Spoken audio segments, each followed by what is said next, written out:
Hi friends, మనం ఈ వీడియోలో డ్రైవింగ్ లైసెన్స్లో మన యొక్క మొబైల్ నెంబర్ ఆన్లైన్లో ఎలా అప్డేట్ చేసుకోవాలో చూద్దాము. ఫస్ట్ ఇక్కడ మీరు ఓపెన్ చేసిన తర్వాత వెబ్సైట్లో ఇక్కడ సెలెక్ట్ డీటెయిల్స్ ఉన్నాయి కదా, డ్రైవింగ్ లైసెన్స్ అని ఇవ్వాలి. డ్రైవింగ్ లైసెన్స్ నెంబర్ ఇక్కడ ఇవ్వాలి.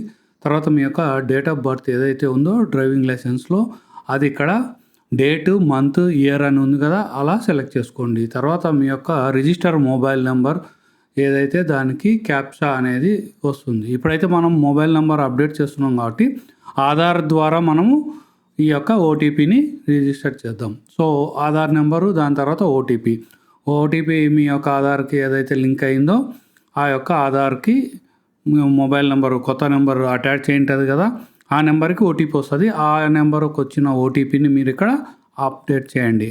ఓకేనా. ఇక్కడ వచ్చిన 3 ఆప్షన్స్ కూడా మీరు సెలెక్ట్ చేసుకొని ఆథెంటికేట్ అని సెలెక్ట్ చేసుకోవాలా. వన్స్ అది అయిన తర్వాత మీ పాత డ్రైవింగ్ లైసెన్స్ అంటే మొబైల్ నెంబర్, పాత నెంబర్ ఉంటుంది కదా, దాంతోపాటు అన్ని డీటెయిల్స్ ఇలా వస్తాయి. సో ఇక్కడ మీరు చూస్తే నా పాత నెంబర్ అయితే ఉంది. ఆ నెంబర్ని నేను ఇప్పుడు కొత్త నెంబర్తో ఇక్కడ ఎంటర్ చేశాను. సో కొత్త నెంబర్ ఎంటర్ చేసిన తర్వాత మనకు ఓటీపీ అనేది కొత్త నెంబర్కి వస్తుంది. ఆ ఓటీపీ నెంబర్ ఇక్కడ సెలెక్ట్ చేసేసుకొని ఎంటర్ చేసి వెరిఫై అనేది మనం క్లిక్ చేయాల్సి ఉంటుంది. సో మీ యొక్క పాత నెంబరు, కొత్త నెంబర్ 2 ఇచ్చిన తర్వాత ఇక్కడ కొత్త నెంబర్ కన్ఫర్మ్ అని అడుగుతుంది. సో దాంతో మీ యొక్క కొత్త నెంబర్ ఏదైతే ఉందో మొబైల్ నెంబర్ అది మీ డ్రైవింగ్ లైసెన్స్కి అనేది అనుసంధానం అవుతుంది. Thank you so much friends. Video నచ్చితే మీరు లైక్ చేయండి. అలాగే ఈ యొక్క వీడియోని మీ ఫ్రెండ్స్కి షేర్ చేయండి.